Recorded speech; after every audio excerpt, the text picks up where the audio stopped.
Bonjour à vous et bienvenue dans cette rencontre au Parlement européen de Strasbourg. Bonjour à vous également, Younous Omarjee. Merci d'être sur le plateau de l'Humanité. Vous êtes député européen, bien sûr, du groupe La Gauche, et vous êtes maintenant le vice-président du Parlement européen, ce qui n'est pas tout à fait courant d'ailleurs d'avoir un vice-président du Parlement européen qui soit un groupe du groupe La Gauche.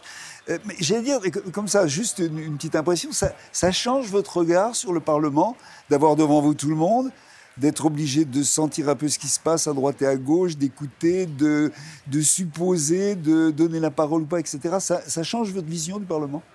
Bien sûr, mais présider les débats et les séances, ce n'est qu'une partie de l'action d'un vice-président qui a en charge un portefeuille. Et la présidente Metsola m'a confié un portefeuille qui est très important, puisque j'ai la responsabilité de la relation avec les régions et les villes d'Europe, dans la continuité de mon action en tant que président de la commission Régie. J'ai la responsabilité du continent africain, ça fait du travail. J'ai la responsabilité, au nom, en délégation de la présidente, des relations avec les petits États insulaires en développement. C'est ce que j'ai demandé, parce que je suis convaincu que le siècle qui est devant nous est le siècle des îles. Je vous posais cette question tout à l'heure, qui est extrêmement importante. On pourrait y consacrer une émission entière. Ouais. Et puis, bien sûr, la responsabilité des relations avec les autorités françaises concernant surtout le siège à Strasbourg. C'est un sujet que vous connaissez bien et nous devons consolider évidemment l'influence française dans les institutions européennes et puis bien sûr notre siège ici à Strasbourg. Le regard porté évidemment sur et présider les séances du Parlement européen pour le député réunionnais que je suis, qui vient de l'océan Indien, ce n'est pas rien. C'est une fonction qui est assez prestigieuse. Mais il est vrai que le regard porté sur l'Assemblée est un peu différent. Mais je me garderai bien de vous confier les sentiments qui sont les miens. Bien sûr, bien sûr. On s'en doute. Alors, autre chose, autre point extrêmement important. Vous arrivez vice-président du Parlement dans une conjoncture tout à fait particulière, encore une fois, puisqu'on se trouve en Europe avec deux guerres avec lesquelles on a des rapports. C'est pas quelque chose qui est lointain pour nous, c'est très proche. On y investit de différentes manières, on en dira un mot tout à l'heure. Et à ma connaissance, si je ne me trompe pas, c'est la première fois que depuis qu'existe l'Union européenne, que l'Union européenne et le Parlement européen se trouvent confrontés à deux guerres qui se déroulent à ses portes, avec évidemment, bien sûr, la question de savoir qu'est-ce qu'on fait, qu'est-ce qu'on décide, comment il faut faire tout simplement pour aborder cette question. C'est une responsabilité, j'allais dire, presque historique en réalité, parce qu'on peut imaginer que dans quelques décennies, on gardera, à l'aune de ce qu'on voudra connaître, de ce qu'ont été ces deux guerres-là, ce qu'a dit le Parlement européen, ce qu'on en a raconté, etc. Est-ce que vous intériorisez, j'allais dire, cette dimension tout à fait spéciale du moment où vous arrivez à la vice-présidence du Parlement européen? Évidemment, bien sûr. Mais je parle sous votre contrôle parce que vous suivez nos débats depuis très longtemps. Nous n'avons pas attendu le 7 octobre pour poser les problèmes au Moyen-Orient et en particulier en Palestine. Et dès 2012, mais aussi le siège de Gaza en 2014, je suis monté plusieurs fois à la tribune, à l'époque avec Luisa Morgantini, puis ensuite avec Martina Anderson, notre collègue irlandaise, qui était très impliquée sur ces questions, mais aussi avec Pablo Iglesias, avec lequel j'étais parti à Jérusalem et à Hébron. Donc, notre groupe a toujours été le groupe qui dénonce la colonisation et qui se bat pour les droits des Palestiniens. Arrive l'attaque du 7 octobre, puis la guerre menée par Netanyahou contre Gaza, et tout naturellement, évidemment, nous sommes les premiers à dénoncer ce qui se passe, mais aussi à dénoncer le double standard. Et dans ce moment où vous avez une guerre en Europe, d'une part, avec l'agression russe en Ukraine, où le Parlement européen, de toutes les institutions, avec le leadership, il faut bien le reconnaître, de la présidente Metsola, a été l'une des premières institutions à prendre des positions très fortes contre l'agression russe et la violation du droit international. Eh bien, nous aurions aimé que les mêmes principes d'attachement au droit soient mis sur la table par le Parlement européen, ce qui n'a pas été le cas malheureusement au début. Et c'est notre groupe, là encore, et l'amendement que j'ai déposé, qui a permis qu'à un moment donné, notre Parlement demande un cessez-le-feu immédiat et permanent à Gaza. Et aujourd'hui, nous sommes dans une situation qui est tout à fait nouvelle, qui demeure très inquiétante parce que je suis convaincu que Benyamin Netanyahou va continuer à intensifier ses bombardements jusqu'à l'arrivée de Donald Trump au pouvoir autour de janvier. Donc on n'en est pas encore sorti totalement et le cessez-le-feu que nous demandons, il tarde trop à intervenir. Nous sommes déjà à plus de 40 000 morts, c'est insupportable.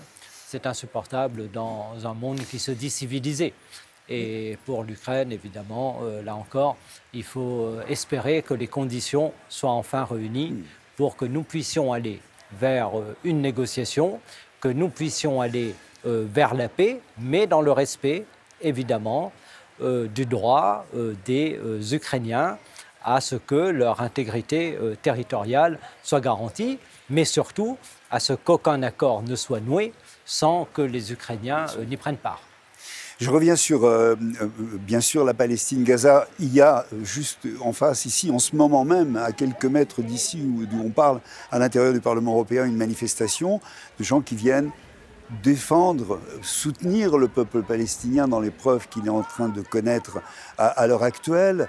L'Europe, on le voit aussi, est très ambiguë, très cacophonique sur cette question. Elle a été en dessous de tout. Et tout ceci aura des conséquences terribles pour le futur. Parce que la fracture entre ce qu'on appelle l'Occident et ce qu'on appelle le Sud global risque d'être encore plus forte qu'elle ne l'est déjà.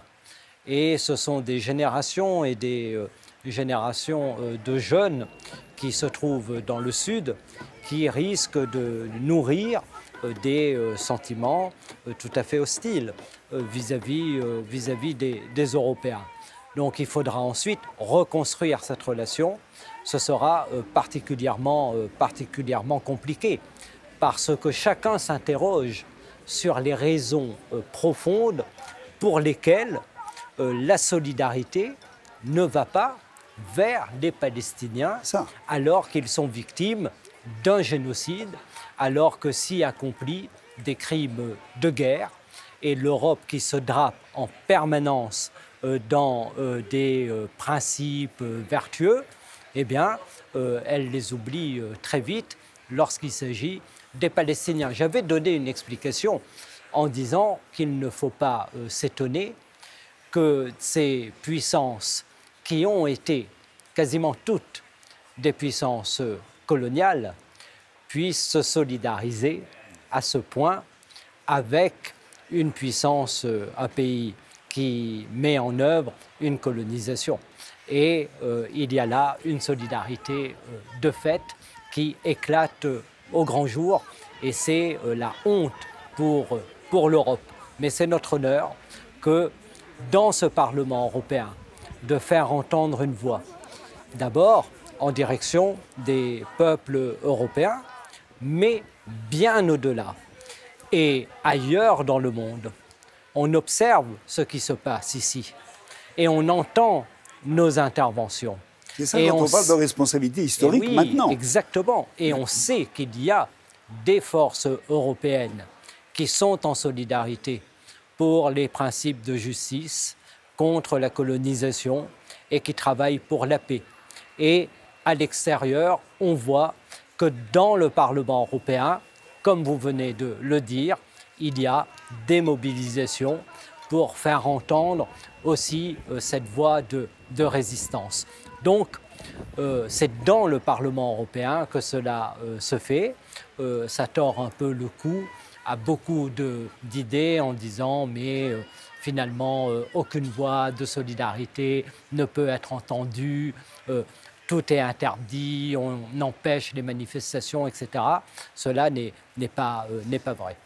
Alors précisément, en ce temps précis, puisque tous les jours, la situation évolue, il y a des modifications permanentes qui obligent tout le monde, et notamment les responsables politiques comme vous, à s'adapter en permanence et à avancer par rapport à ce que vous êtes en train de dire là.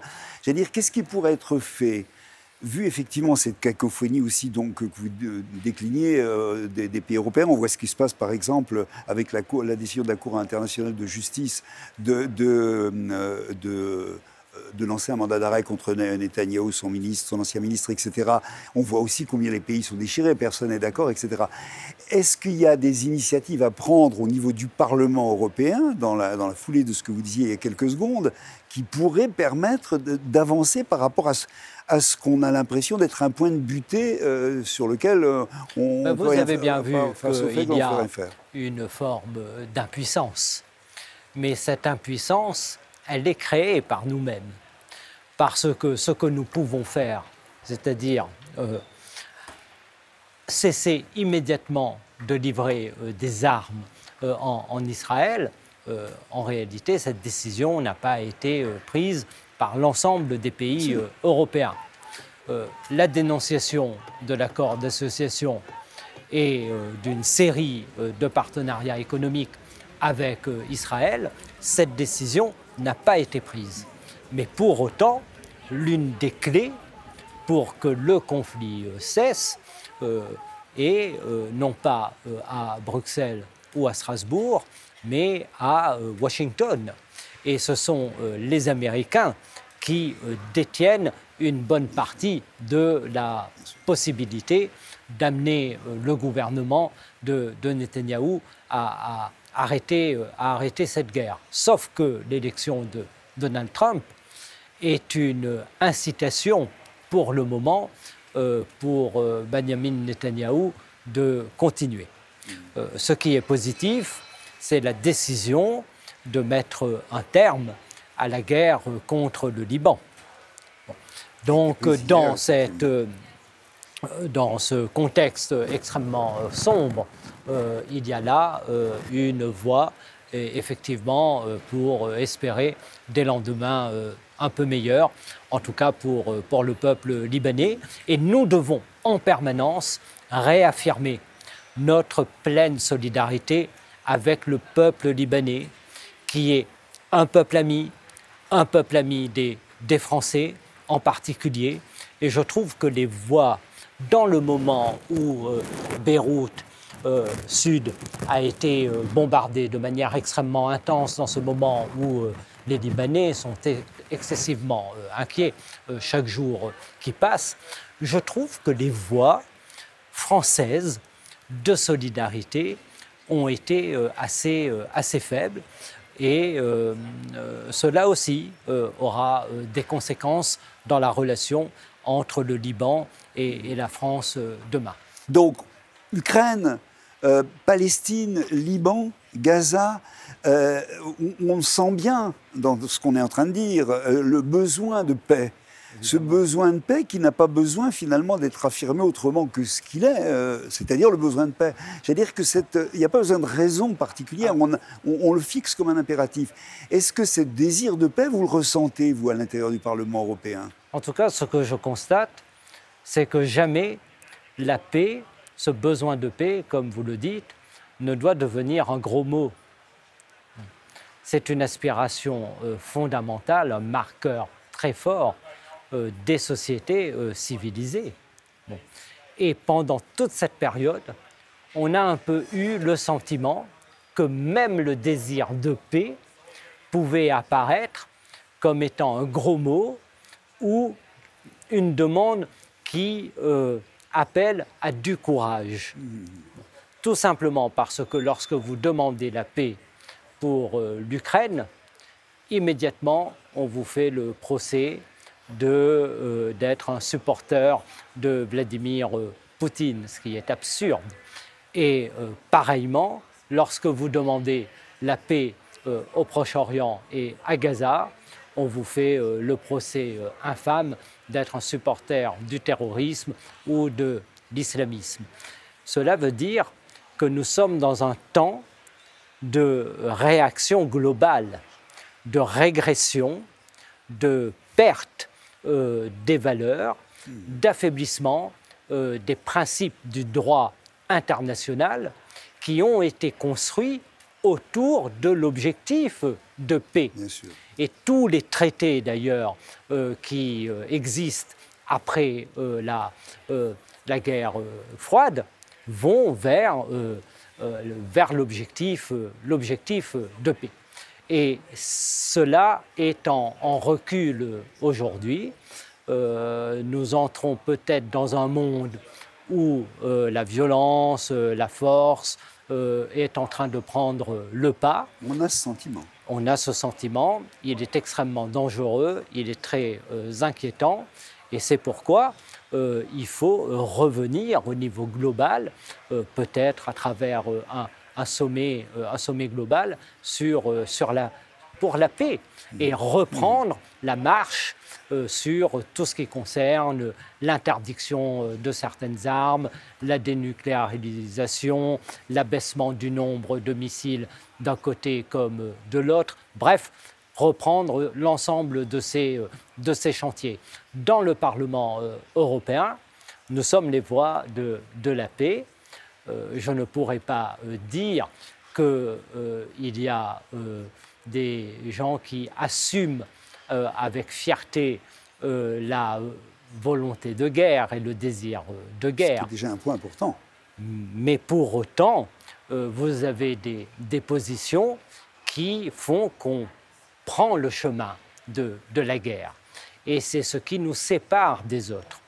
Toutes nos positions se construisent pour aller au plus vite vers la paix.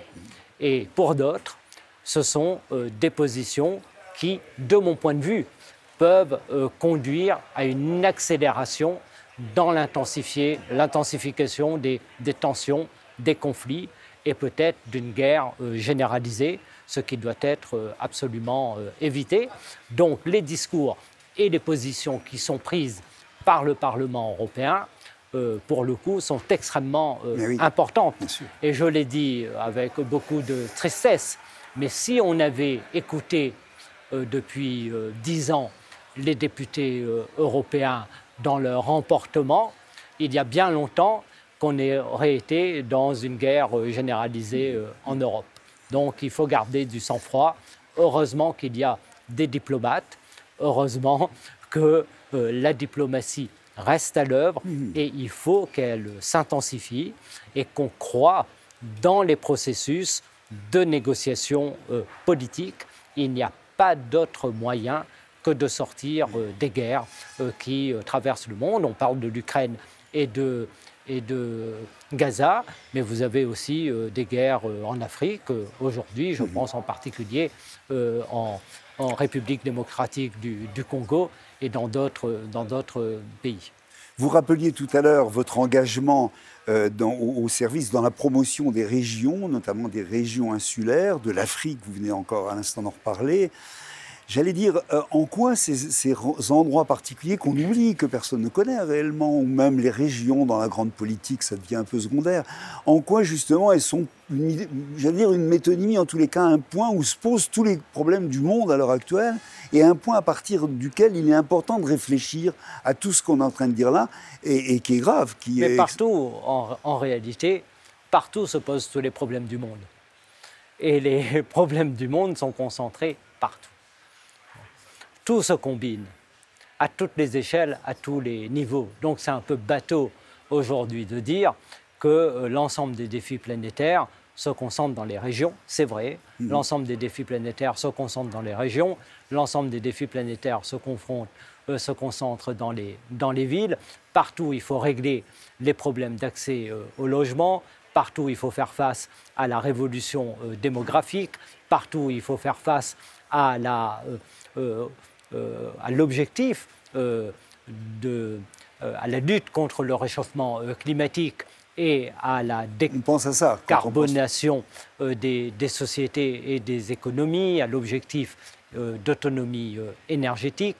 Partout se concentrent les défis des inégalités. Les inégalités tant à l'échelle mondiale qu'à l'intérieur des sociétés sont les plus graves, les plus importantes depuis le début de l'histoire humaine. Enfin, ça, c'est une des particularités de notre monde.